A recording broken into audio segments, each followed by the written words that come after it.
Stream's going up. Stream's going live. And we are live. Hello, everyone on Twitch and now YouTube. This is Classics You Slept Through. Today, we're going to be talking about Princess of Mars. All right. A little energy when you say that. Hello, everyone. Hey, everybody. We're going live. We are now live on Twitch and YouTube. Okay. All right. I've got my Audacity ready. You ready to sync? No. What? Are you just going to cut it out this time again? Cut what out? The sync? The sync? I will leave it in. I will leave it in this time. I will remember. All right. My Audacity's going live. Okay. I'm hot on Audacity. Me too. Check. Check in Audacity. All right. So we're ready to sync. We're going to count down to sync in 3, 2, 1. Hi, everyone. Welcome to Classics You Slept Through. We are the book podcast where we read classic books to you and then get to discuss them, which is what we're doing today. I'm your host, Kyle Davis, along with a girl whose background check still hasn't come back yet, my sister, Mare. How's it going, Mare? I've got a killer background. You know how long it took me to do this background? Is that what you mean? Not your background. My Zoom background. Your background check, your background investigation. Like Definitely has come back. I work with name children. And your credit, and your address, and your vitals. My vitals. We'll My blood get pressure. Exactly. We'll get into that. Say, I have a question for you, Mare. Yeah, what? Have you ever heard of this website called YouTube? I think I've vaguely heard of it from time to time in my son's evening tantrums. Oh, really? Well, next time he throws a YouTube tantrum, you can tell him he can listen to Classics You Slept Through on YouTube. What? We have our very own YouTube channel, and if you are watching this video on YouTube, you already know that. Hello, fellow kids. We're so cool. Oh, come on. We're in the prime age bracket to rule the world. You should know that by now. I'm a millennial. I've been kicked down so many times. I've had 2 recessions and a coup and a student loan debt. Solidly in the forgotten Generation X. We sort of exist. We're there somewhere. Nobody really cares about us. No, you're like Mountain Dew. What? We're there. Ben refuses to admit he's technically a millennial because he's 1980. He's like, no, I'm the last year of Generation X. I'm like, no, I think. Yeah, I think it goes to like 81. Technically a millennial. I don't know. I don't know about that. Anyway, so yes, we have a YouTube channel now. So you can find us, Classics You Slept Through, on YouTube. We are slowly getting our past content on there in the form of audio videos, which is just videos where you can listen to the podcast on YouTube. I suppose that's a thing people do. But we also have video content with these wonderful discussion episodes, which will be live and in video. Yeah. And they'll be grouped together by book, by playlist. There'll be individual playlists for each book, so you can quickly find all the episodes that relate to said book and whatnot. And so it'll be fun. You can, if you for some reason don't want to just listen, you also want to watch this content, that is now going to be an option for you. Why wouldn't you want to watch us? I don't know. So please, why don't you like and smash that subscribe button, so that way you don't miss. Miss it. Don't miss it. Smash it. Don't miss it. Click that little bell so you get notifications when new videos are posted. Okay, that's very hello fellow kids-ish, but anyway. Yeah. Vince does that when he plays like dinosaurs. He's like, hey gamers, today we're going to play dinosaurs. Don't forget, smash that subscribe button. Vince with you. It's your boy. It's your boy Vince. It's your boy. Anyway, so today we are discussing a very old book on this very, well, YouTube's not even new anymore. It's like 15 years old. Newfangled technology we have. We're going to be discussing You're so old. Princess of Mars. Shut up. Chapters 19 through 23.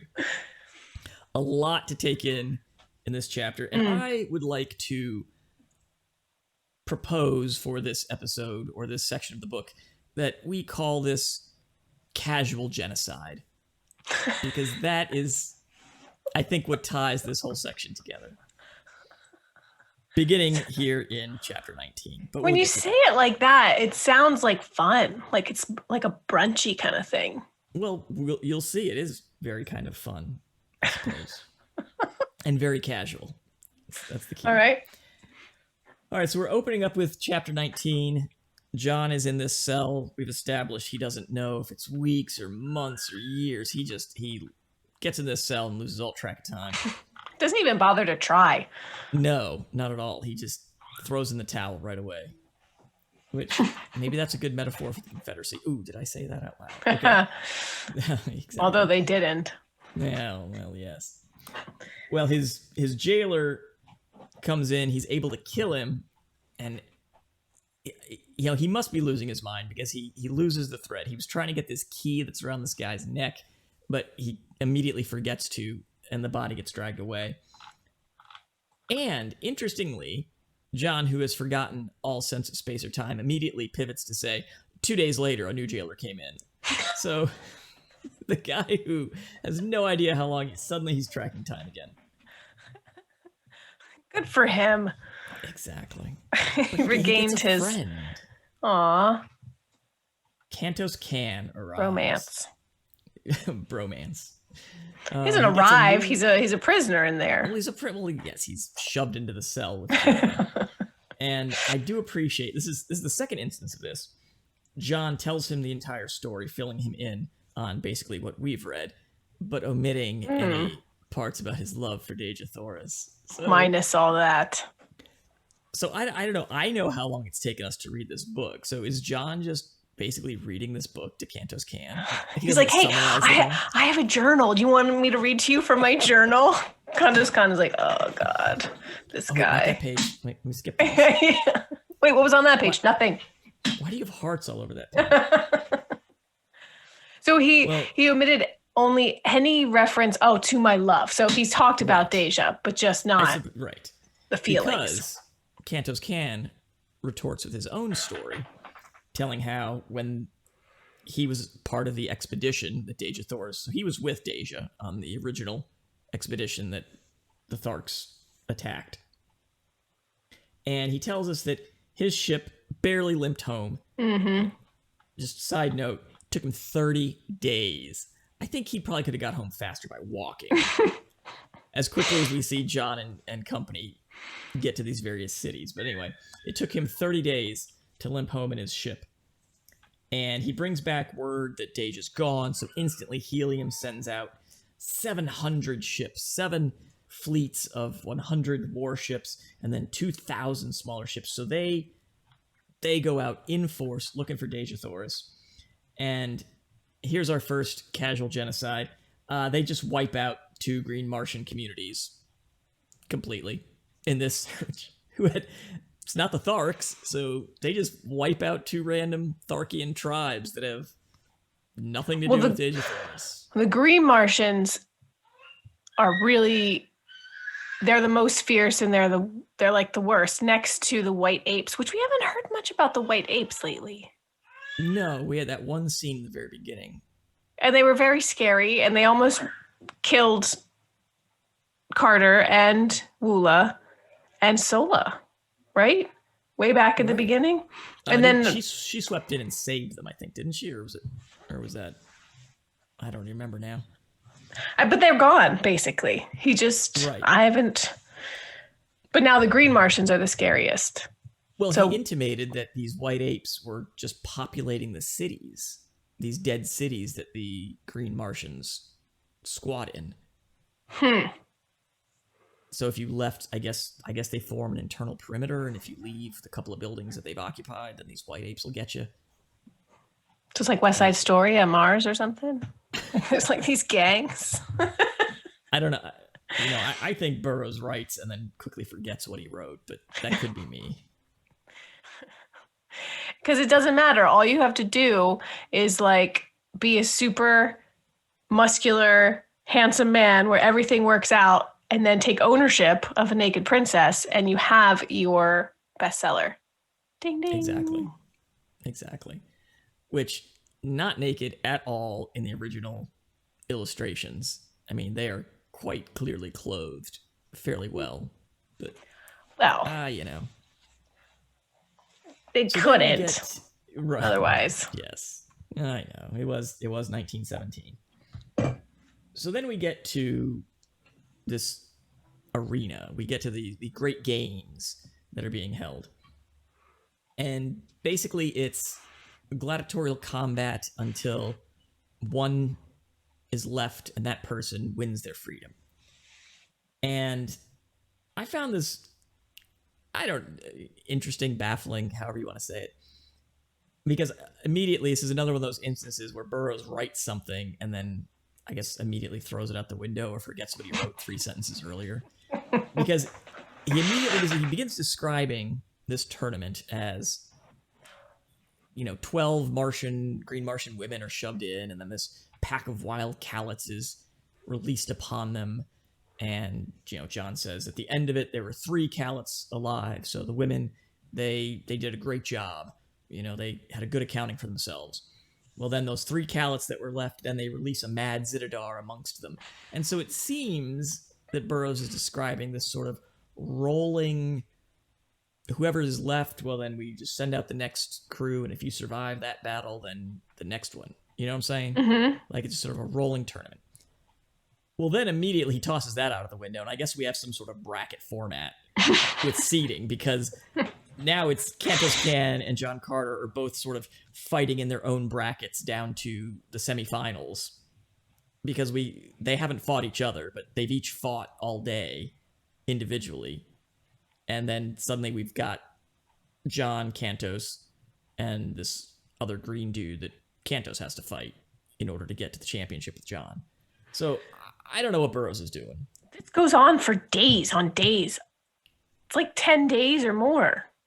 Well, that's what he had said originally, but then in the description in chapter 19, I felt like it was the same day. Because in the escape, when they finally escape at the end of the tournament, John's like, oh, let's wait till it's dark, and then we'll fool them. Like, so was it the same day, or was it multiple days, or what was it? I don't even know. Well, what I didn't see coming was that Carter was going to win at all and come out okay. I had no idea. I had no idea that was going to happen.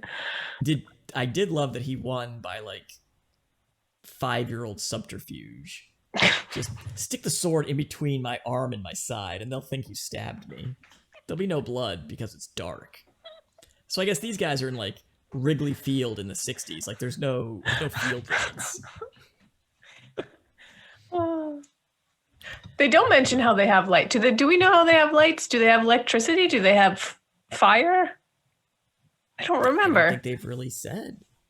I mean, they have flying machines and rifles and explosive ammunition that they make. So you would think that they have... They should have stolen something at a bare minimum. Floodlights from one of the ships they shot down. Yeah. Just leave the truck lights on.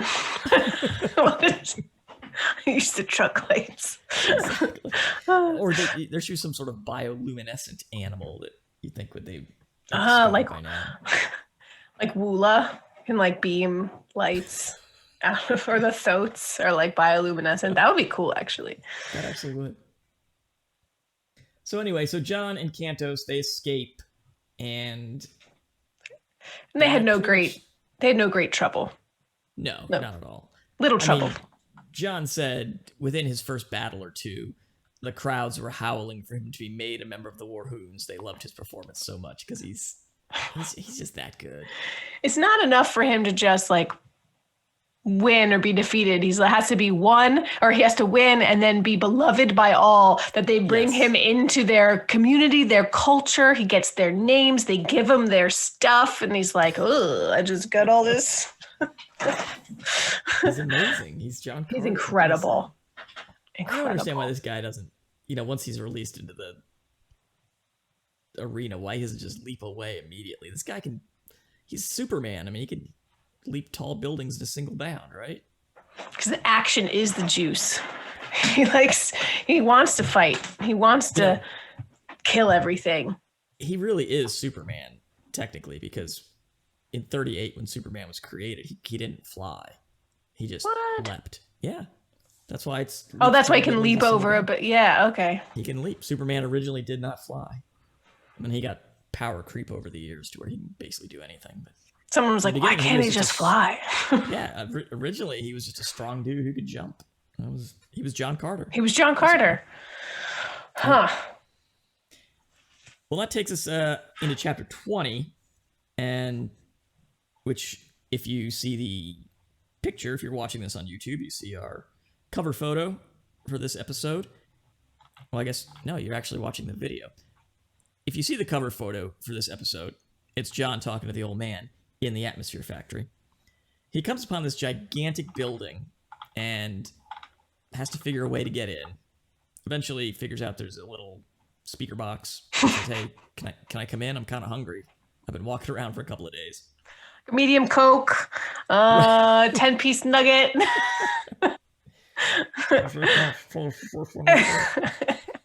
What? Excuse me? So the guy lets him in, and again, this is where I'm very disappointed with the canonical descriptions versus the pictorial illustrations we get. Because he says this guy is naked except for the big medallion that he's wearing. So we got like nudist Flavor Flav here. And, I think we've been robbed of an old man with just a big shiny medallion. I see it in the picture. He's got a big medallion on. But he's also got other clothes. He's like Gandhi-like almost, isn't he? I don't know. I can only see his chest in this one picture. Well, maybe you have your old naked man wish. There it is. I perhaps have. Would this not offend his Virginia gentleman sensibilities? I don't know. It would just be off-putting, I think. Anyway, so we get in there, and he starts talking to the old man. He realizes, John is telepathic now. He can read the guy's mind. Mm-hmm.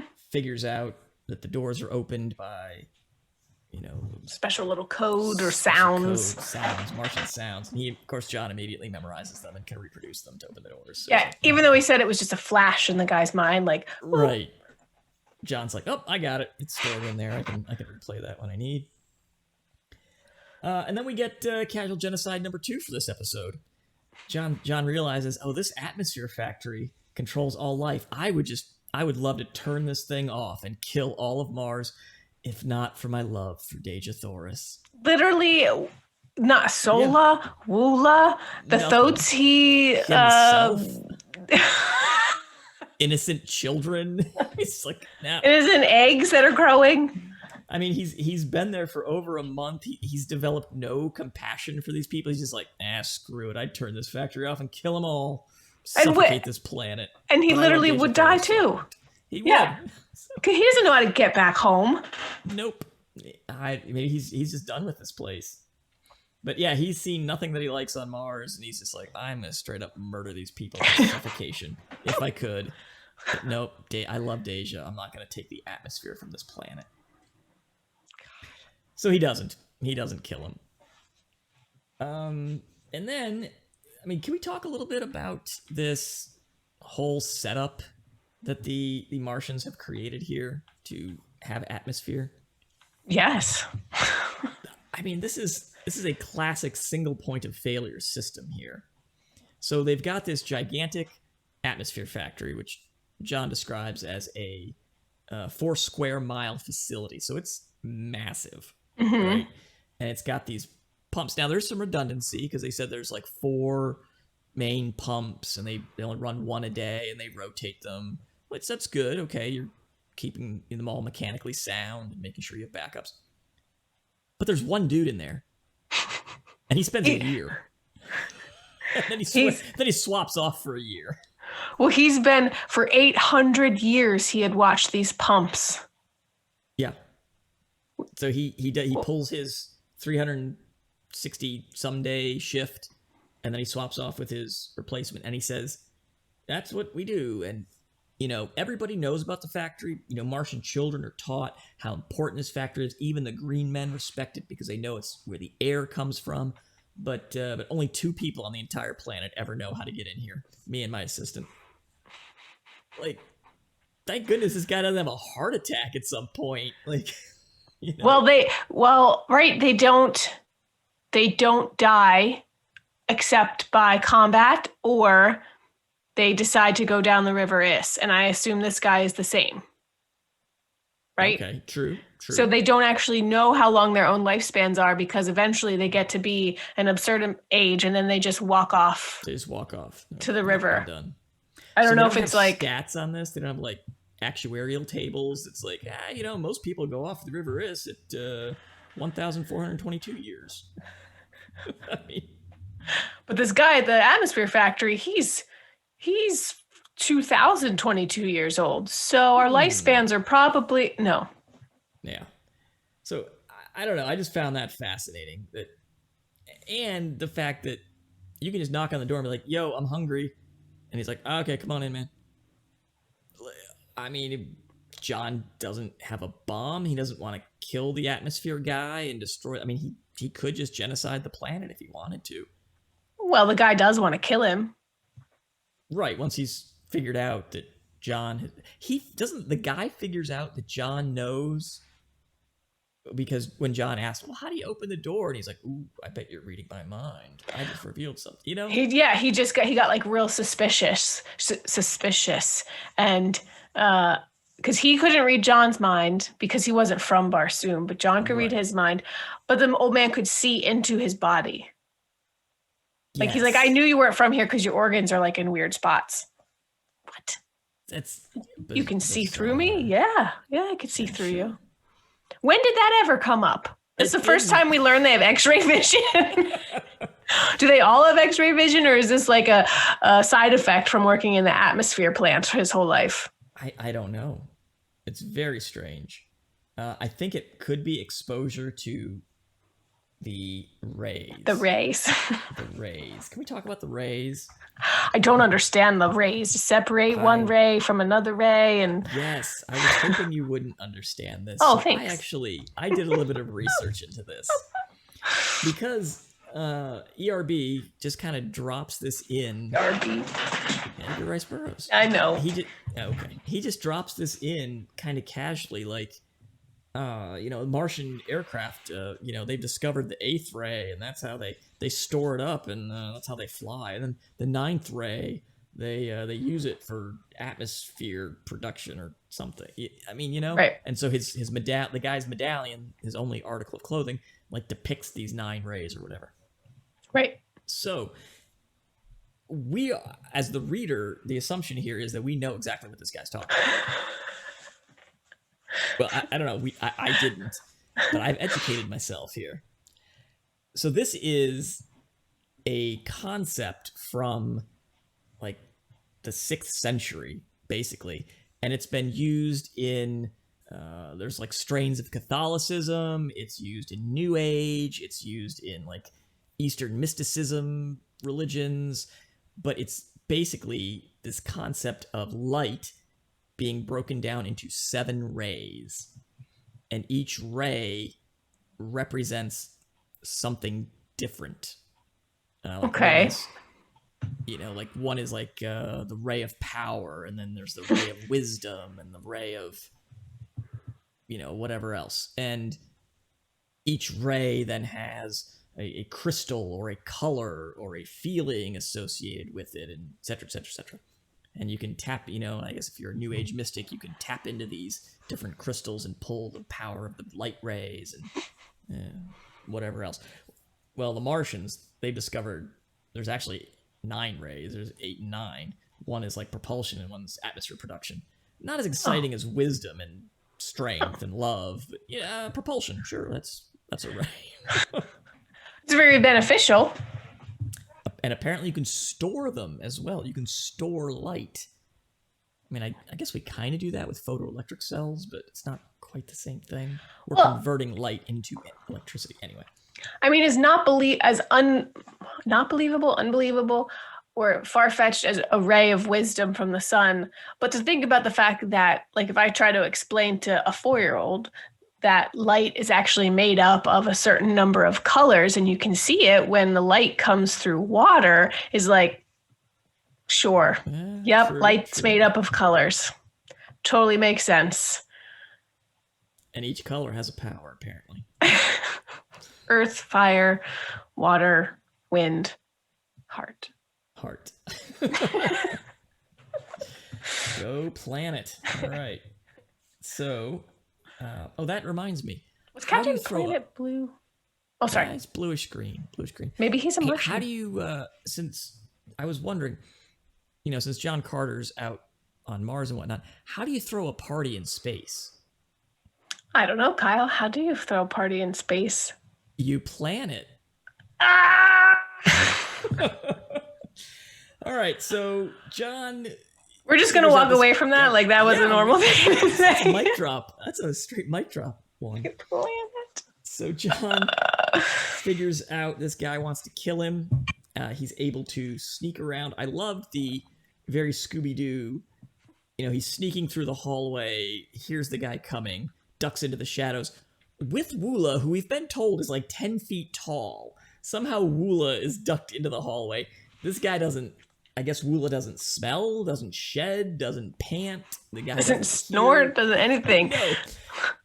The guy doesn't... Anyway, John's able to shush Woola into the shadows. The guy walks by. And I also do love the fact the guy's like sharpening his knife, like real sinister. He's like, I'm gonna kill this guy. Oh, but you know what? I better go check the pumps first. That'll take about 30 minutes. Dedication to duty, this guy. That's how you keep your job for 800 years. Good performance reports. Never missed a paycheck in 800 years. Even to kill a guest. So John gets out. He's going around and ends up meeting up with some farmers. And he talks with them. And we learn a little bit more about civilian life here on Mars. These farmers in their homes, they have their houses on stilts or like a central piston that will elevate the house, hydraulically into the air at night or when you leave. To which I just go, no one has invented ladders? I mean, okay, you raised your house up. That's all you... That's their home security system. Yeah, Yeah. Okay. I guess ladders. No ropes, no grappling hooks, nothing. Exactly. That I can see why now John Carter is as good as he is, because they are as dumb as they are. These people are idiots. Yeah. We also get to learn in one of his quote unquote world building asides here how money works on Mars. Yeah. So apparently you have coinage, which he does not specify, but I think in contrast with the paper money, I guess coinage is issued by the central bank of Helium, because he then says that paper money is issued by individual people. So you just write out some paper money and give a guy like, yeah, here, I'm paying you $5,000. And then when the guy wants to redeem that $5,000, if you can't pay, then the government throws you into jail, which is how they get workers for the mines, because nobody wants to work in the mines. So you're giving somebody's personal paper money. Basically, they write IOU on a piece of paper. Basically. And then they eventually are supposed to give you coins. I guess, or that value. I don't know how you redeem. He doesn't get into how you redeem that. But if you don't pay it back, you go to the mines. Right, you get thrown in the mines, which is where they send, and crooks. And he says, and I have to ask you because you're more learned than I. They also send confirmed bachelors. Is this code for gay? Is that... Yes. Are they talking about gay dudes? Okay. Yes. Because they just like, confirmed bachelors. You don't want to reproduce? Into the mines, buddy. Confirmed bachelors. Yeah. So I was just wondering if that was what he was getting at there, like secretly. What about like Martian women who have lived with her best friend for the last 35 years? Do they have to go to the mines? Maybe they don't issue paper money. Maybe only men can issue paper money. Oh. I mean, this was written in America when women could not vote. So surely maybe only the men are issuing paper money. I don't know. Typical. I mean, the women are prizes to be fought for and won, as we shall see. But That's true. I was thinking, I would. Why would I ever issue paper money? I would just use coins. Like, I'm not gonna have you call my bluff here. I guess if nobody ever calls your bluff, I guess you're good. Couldn't you just kill them? Don't they like killing each other, and that's okay? But you can't owe a debt. You could just murder each other, and that's good fun. But no debt. Right, and as we'll see, I mean, he tries to make the red Martians kind of virtuous as compared to the more savage green Martians, but I don't know if they really are any more civilized. But we'll see. Chapter 20 also ends with kind of our first that's problematic segment here, because in order to fit in, so they give John directions to Zodanga, the city, and they give him some reddening oil that they have to make his skin red. Ooh, I was like, that's not gonna play well in the modern audience, but great, John. Does a little red face. A little red face, for a little red body too. It's for disguise, though. Naked. He's naked. So he's got to do it for disguise. Well, like it's not like. Well, true. He's not going to a party. Yeah, it's not like he's a congressman going to a party or anything. Exactly. So, I mean, is this like tanning oil? Like, why would these people have this? Well, have you ever seen? I don't know the name of the people or the country, but like they take the clay. It's an African country. They take the clay and it's very red, and they put it all over their skin. It protects them from the sun and whatnot. But they're also just practical, ridiculously gorgeous. Hold on, let me find their name, because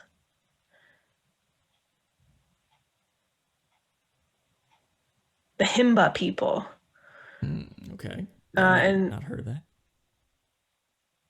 Yeah. So indigenous people, estimated 50,000 of them living in northern Namibia, and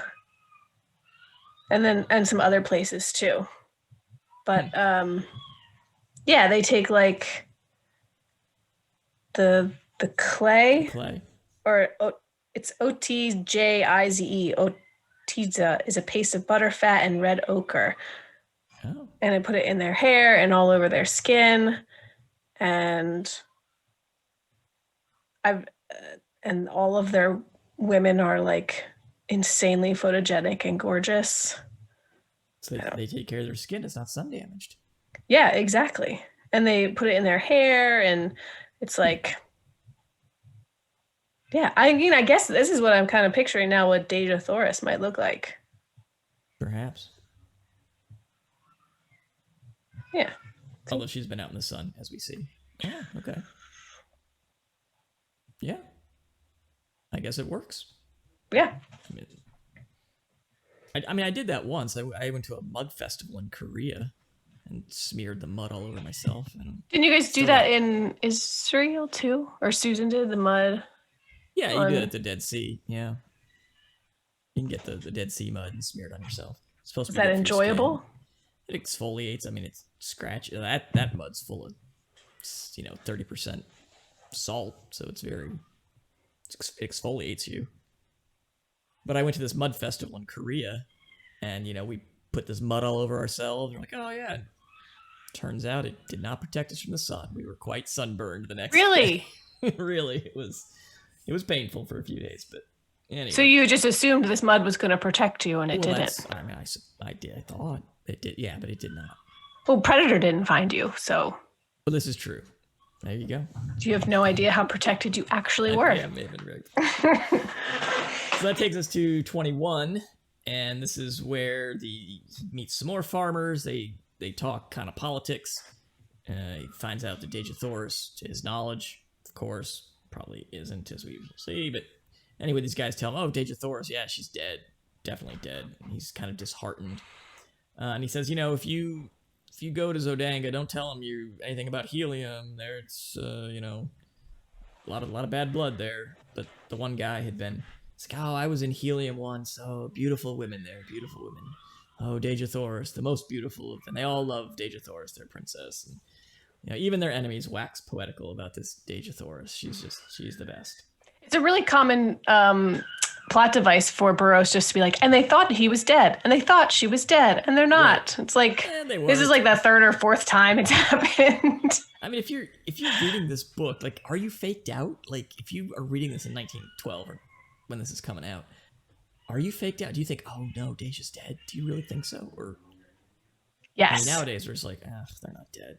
You know, I mean, we're reading a book with the kids where one of the characters was killed. A book, we're almost finished the third book. He was killed in the second book. And even now, Susan's like, oh, he's not, I don't think he's dead. I don't think he's dead. And I'm like, I don't know. Maybe not. But I think this is like, Game of Thrones influence. Maybe he's, this is written about the same time. I think he might be dead. I don't know. That was one of the biggest, that Game of Thrones, when the first season, when Ned Stark dies, I didn't believe it. I couldn't handle it. I was like, no. I thought it was the main character. And like, that's one of the first, but it wasn't he wasn't the main, I mean, he was of that season, but I just didn't expect it at all. At all. That's why you read the books.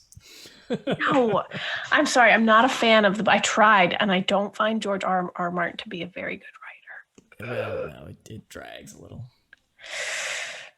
Anyway, so this chapter, John makes it to Zodanga and runs into his buddy Cantos Can.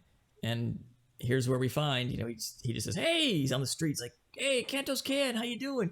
And Cantos whips out his sword and it's like, who's calling my name? Like, bro, come on. I just said hello. Like, is this normal? Do they all immediately want to fight if you even say hello on the street? Is he still disguised? Cantos or John? John. Yeah, John. John's disguised. Okay. So Cantos doesn't know who he is. He's just but then he's like, but even though strange, I mean, they're very aggressive people. They are. Maybe calling their name means you want to take their name, which means you're going to kill them. I suppose. Well, anyway, so Cantos tells John about what he's been up to since they separated, and he has joined the Navy of Zodanga. He's only been there 3 days. Right, and this is where this whole chapter was very problematic for me on a professional level. Because Cantos, I mean, he's from Helium, their sworn enemy, but somehow he just shows up in Zodanga and he's like, hey, I want to enlist. And they're like, sure, man, you're a pilot. Cool. And he just joins. And he says, hey, John, you should join too. And John's like, okay. And he's like, don't worry about it. I'll take your entrance exam. And they won't figure it out for months until they, run my name and your vitals.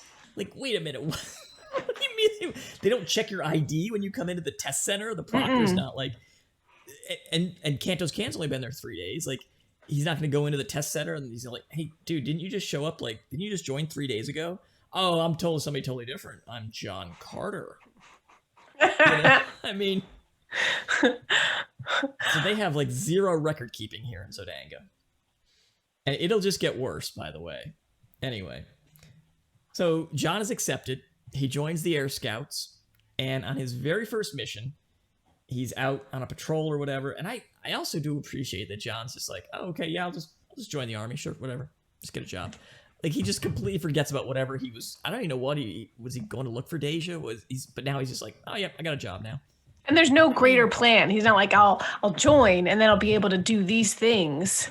Right. Right? No, he's just going to join. But anyway, we'll see. These next chapter or two, John just kind of confuses me, and Burroughs' world confuses me. But anyway, he goes out and he's on patrol and he sees a guy struggling, getting chased by some green Martians. He rescues him. Of course, this guy turns out to be a cousin of the Jedak of Zodanga. So they go back. The guy, whips out his royal flag, and they get there just in time for a military awards ceremony, and the Jedak is there, and at the end of the ceremony, John's like watching the ceremony and clapping along, and all these guys getting awards. And then at the end, they call out, John Carter. And he's like, oh, me? I'm getting an award too? He already got promoted 4 days in also. He's like, on my 4th day, I got a promotion. To what? I was flying so well. So they, no questions asked. They just go, what are you getting an award for? Oh, he saved my cousin's life. Oh, well, if you saved the cousin of the Jedak's life, just think how well you can protect the Jedak. You're now part of the Royal Guards. No questions asked. No background check. No, who is this guy? What's your name? John Carter. John Carter? That's weird. I've never heard that name on this entire planet before. You're going to be a bodyguard. Like, we trust you. We trust you. Yes. I mean, imagine if the president was just giving out a medal. I mean, well, with our president. I can, yes. I can't imagine that. And he walks up and, Devin Nunes says, and here's my friend, Zixor the Great. Oh, Zixor the Great. You should be part of the Secret Service and my personal bodyguard, Zixor. And he's like twitching and he's got antenna and he's like, nothing suspicious about this at all. He's like, nope. Very obviously an alien, like stacked up on 3 babies in a trench coat, but I'll make you a bodyguard. It's an adult man. It's an adult man. So just a trench coat full of ferrets. This John Carter guy gets made a bodyguard of the Jedak. Great. But this puts him in great position in chapter 22. It does. To find Deja. Chapter 22, I mean, we can talk, well, this is a separate, I'll have to keep that note for the wrap, but chapter 22 titled, I Find Deja. Oh, okay, I guess Deja's live. Yeah, thanks. Spoiler. I know. I read the table of contents before. So remind me of that in the wrap. Spoilers. All right. So anyway, he finds Deja, and now we get into the contrived conflict or the problems here. Deja can't marry John because she just got engaged like yesterday to the Jedak's son, Sabthan, and I can't marry you, John. I'm engaged. John, give my word. Sabthan will die by my blade. Oh, but John, you can't kill him. I can't marry the guy who kills my husband. That's custom, man, and I'm bound by custom. She can't even say she loves him. She can't even say it because she's been engaged or whatever. Right. This very much reminds me of Northanger Abbey, and back then, like, oh, I'm engaged now, and ooh, you know what I mean? Like, it's, except it's sort of a thing. Except what's her face? Isabella broke custom plenty. She's got engaged to 2 people. She did. I guess Deja Thoris should have been reading her Jane Austen. Since they're spying on our planet anyway, you'd think they would have. Right. Can we also talk about the architecture or maybe the decorations in the tapestries here, which are like basically 2-way mirrors? I don't really understand. He's hiding behind these tapestries in these like hidden hallways. Right. And he can see through them, but nobody can see through the tapestry to see him. Yeah, transparent tapestries behind which I secreted myself without being apprehended. Transparent means you can see through them both ways. That's what transparent means. That is definitely what the word means. Although I have seen like deer blinds that are see-through. Have you seen those? Are they actually see-through, or are they just like slatted and like you can see through and they can't see in? Like you can see through like that, Right. And then, but they actually look on the outside like they look solid. Hold on. No, don't use my current location. So Stop if you're it. listening on podcast audio only, you're going to have to go to our brand new YouTube channel to see exactly what Mare is talking about. Yeah, And like she holds you it up to the can't camera. see in, but you can see out. Okay, yeah. So it's like it's not pixelated, but like a speckled interior kind of thing. Like it's got like the outside is more painted / colored, and on the inside it would look kind of speckled. Like from the inside, you would still, I think you'd still see the sort of faded, if you will, the pattern that's on the outside of the. Okay. But tapestries don't sound like you can do that sort of thing. Maybe I'm wrong. And that's not a feature I think that you would naturally put into a tapestry. Or in your home. I mean, a tapestry is like it seems you hang for decoration. If you're like somebody who would be assassinated, as this guy obviously is, he has his own security detail. It seems like a bad idea to put something you can't see through, but if you stand behind it, other people can conceal themselves in your room. Unless that's where he keeps his bodyguards. Oh. So if someone comes in the room, he's got dudes hiding out behind these tapestries that'll pop out and rescue him. It's too bad he didn't think of that, because there isn't anybody behind somebody them. Back there. Yeah, exactly. Yeah. So, yeah, very bizarre. Well, now we get our third casual genocide, because Deja Thoris, she's marrying this Sabthan in order to stop the bloody conflict between their countries. And she says, you know what, John Carter, I don't care. I would throw that all away. Quote, it would have meant the fall of Helium, but I would have given it for my Tharkian chief. So screw my people, and screw, I'm granddaughter of the Jeddak who leads. We learn that Helium is at least twin cities, and there's probably outlying communities and countries. Thousands, perhaps millions of people that I am their princess and they love me. But screw them. I met you last month, buddy, and you're my guy. I think her people would turn on her should they hear her say such a thing. I think they would. That's not exactly what you would want your princess to be doing. Also, we have a pronunciation difference. You say Zodanga? Zodanga, yeah. Zodanga. I say Zodonga. Zodonga. Zodonga. Zodonga. And then I also say Sabtan instead of Sabthan. What's a TH? Tan. Sabtan. I don't know.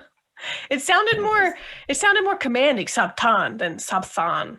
Sabthan. Well, we will have to watch as our bonus content the movie when this is over, see how Disney chose to render it. It reminds me of when the Lord of the Rings movies came out, and they were pronouncing it like exactly how Tolkien. I guess it's Tolkien. It's not Tolkien. It's Tolkien, right? Mm-hmm. How he had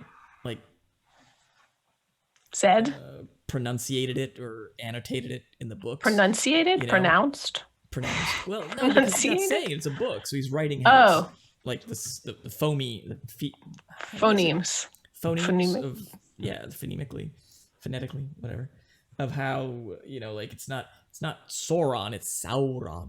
Sauron. Anyway, Isildur. It's not Isildur, it's Isildur. Anyway. Isildur. You gotta roll your Isildur. I don't think it's very fair that he did Sauron and Sauroman. Like, really? Come on. Yeah, Sauron. What's their name? Like, that's not a spoiler. Like, he's gonna turn out to be evil. He's basically half the name. Anyway. We got a few more years before that, and I don't think that'll ever get into... That's too lucrative to ever get into public domain. Yeah. Sadly. So now... 23? Suddenly... Well, right before we get to 23, my professional... Once they... he kills these guys, right? And they bring in the not the therapist, the...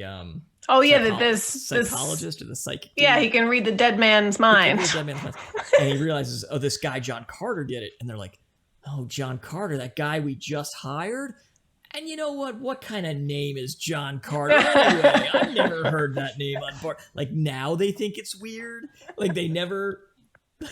Like, no, they took him in, no questions asked. But now, read a dead person's mind. There's nothing firing. No, I guess it's like a hard. He's thinking of it like a hard drive. Like, you can get forensic evidence off the damaged computer. You could like download the consciousness or whatever. I guess.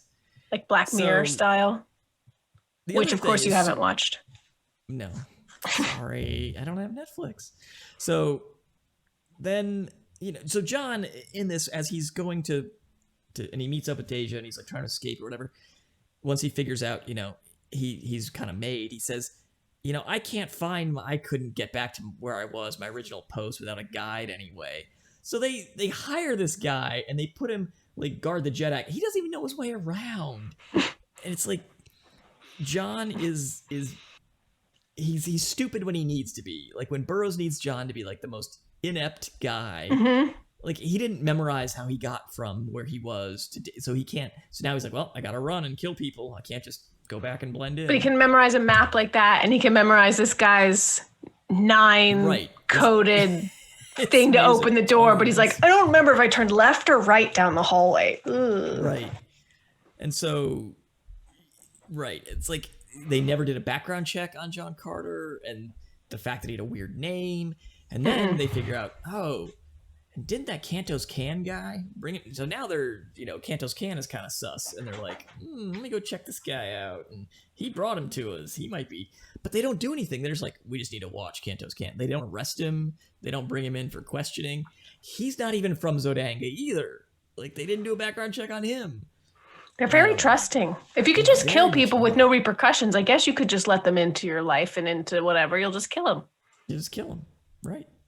I suppose. Simple. They're really casual with genocide. Why not? Murder. It's fine. Individual murders. Well, this brings us to our last chapter here. And they kind of escape. John gets away. Cantos gives him, ERB here invents like a waypoint finder, like in a video game. Like, he gives him a compass that will point him where he needs to go. So, like, sort of a GPS-ish. So, what else? So he gets away, but as he's getting away, he kind of gets shot at. His flyer gets damaged. His compass gets busted, and so he's kind of stuck now. And did we mention how he is always in the right spot, listening in, and he does it again? We did, yes. Well, we did earlier when the Tharks walked by him, or the Warhoons, or whomever. But you're right, he's doing that again. He does it again. Yeah, and he just happens to be where all the guards stand to talk and divulge everything that they know. Because, of course, everyone does that when they meet up with someone. Yeah. The thing you already know, I'm going to re-articulate it so that the audience can hear it. A couple of things I found interesting in this chapter. There's a mention of civilian metal.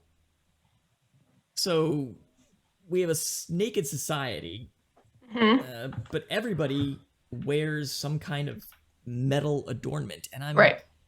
Why don't you just make clothes? Like, if there's different metal for, like, if you're a civilian, you wear something, and if you were in the military, you wear something, and the Tharks, when you kill a chief, you take his and you wear it. Like, why? Just make clothes, man. What are they going to make the clothes from, though? So, like, we know there's quartz in the ground. Skin? And come on. Wait, that's what clothes was originally, right? The skin of their fallen enemies. Callet skin? I mean, he was pretty shaggy. I guess. I picture him as shaggy. Is he shaggy? See, that's what I was thinking. I was like, I know that the apes were the white hairy apes, but I don't know if anything else has her. I don't picture Woola with fur, actually. I picture him more of like a larger version of Stitch when he's still Experiment 626 and he's got multiple arms and things coming out of his head and he's big and blue and he doesn't have fur. That's what I picture Woola as. I picture Woola as like Snuffleupagus with many legs but without a nose. Like, he's just like this big furry thing, or like the cat bus from My Neighbor Totoro. I don't know that one. You don't watch Miyazaki movies? So yeah, I picture him as kind of like the cat bus, I think. All right. I just Googled Woola. What does Mr. Google say that Woola looks Not like? a cat bus. No? What is that? That's like a frog-looking thing. Oh, that's creepy. Oh, I'm sticking with my cat bus. I don't let it. I do not like that Woola at all. Woola looks like he has a second face on his face. Like his little nose looks like another face. Oh, yikes. It kind of does. It's kind of cute. Is that from the movie? Is that the Disney Woola? Yeah, I think that's the Disney version. Okay, well, they got to make it look cute. Yeah, they do have to make it look cute. Okay. I guess he cost $300 million to make in the movie. What? No. The whole movie probably cost that. I don't know. Well, $300 million? Yeah, that's the whole movie's budget, not Woola's budget. It's an expensive Woola. Look, what's that pitch meeting like? Hear me out. Yeah. We make these things. Look at this. Woola be mine. Woola you be mine. See, this is the video content that people. Yeah, I'm trying here. I'm trying. Yeah, exactly. So anyway, the other note, helium. The Heliumites, they're super pro monarchy. Like they just love the ruling family. Yeah, they love their princess. They do. They are just enamored with them. Cantos Can, he volunteers. He says, I'll kill Sapton for you since you can't, John, because if John kills him, then Deja can't marry him. Seems a weird loophole. That's a good friend there. That's a good friend. They'll kill this guy for you. Marry this girl. Very strange. And then we also learned that Helium is a twin city. It's got two cities, so I guess it's like it's Minneapolis, St. Paul. It's two cities. Like I guess he's gonna notice that from the air. Yeah, but he's totally lost, right? He's lost, right? He's lost now at the end. So he's looking around. He's like, oh, Cantos Can described it for me, and I don't see it anywhere. Yeah, it's supposed to take me 6 hours to get here, but here we are, hour 7, right. And I still haven't seen it. But it took or 5 and 6. Right, but it took Cantos Can 30 days to limp home from the Battle of the Tharks. So this is. Maybe his ship was all busted up like in Mandalorian. His ship was all busted up and he had to continually stop and have the droids fix it. Maybe that's what it was. Cantos Can and his couple of guys that were left on the ship had little adventures along the way trying to get stuff prepared. Exactly. There you go. You could walk home much faster than you could push your car home. But if you're determined to get your car home, then you got to push it. Or maybe they pushed it. In their case, they would rather just get home themselves, I would think. I don't know if they're the only ship remaining is that important at that point. Yeah, fair. Well, that brings us to the end of our section for this week. And for next week, we're going to finish this thing. This one feels like we've been doing it a long time because we had such a break. Well, we had Christmas in there. Yeah, we started it before Christmas, and then we had the Christmas hiatus in there. Not nearly as long as our Dracula Halloween marathon. I look back and I'm like, some of these episodes are 4 hours? Oh my God. That'll be fun on YouTube, sitting there for 4 hours. If we just whisper, we'll get the ASMR community. I'm telling you. They'll sit there for 4 hours. Well, they'll be asleep, but they'll let it run. Hey, that's fine. Just let it run. Listen time is the important thing, people.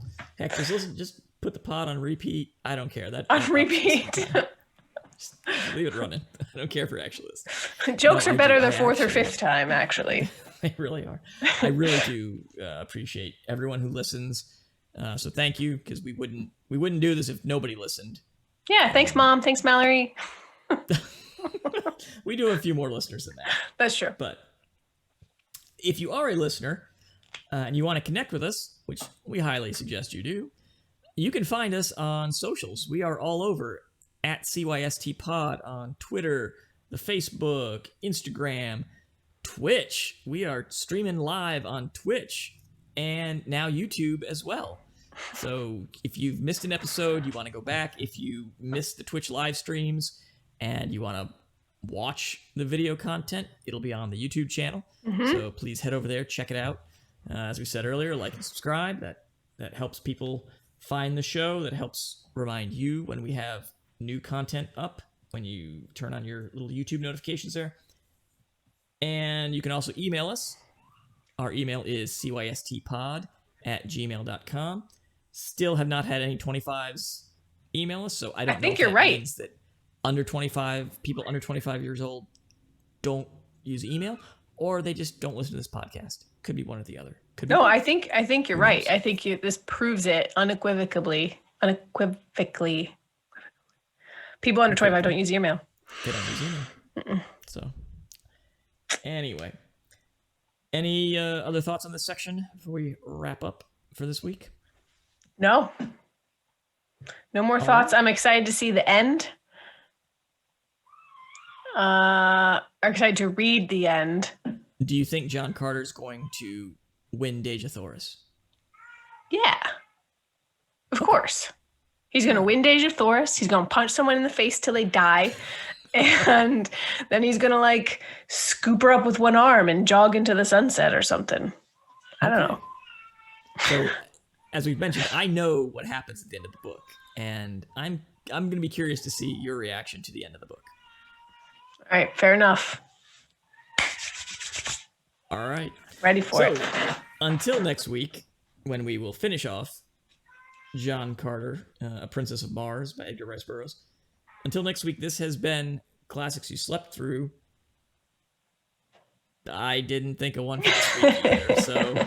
Hockey's back. School. Oh, okay. Look, check out my shirt. Oh, okay. Yeah, there you go. And we'll leave the audio listeners in suspense. How about that? You have to go if you want to see. Unused piece of a shirt now gets used. That's bizarre. That's absolutely bizarre. So if you want to see this bizarre shirt that Mare is wearing, you'll have to go to our YouTube and check it out. So please do that. All right. Until next time, this has been Classics You Slept Through. Thanks for listening, folks. Peace.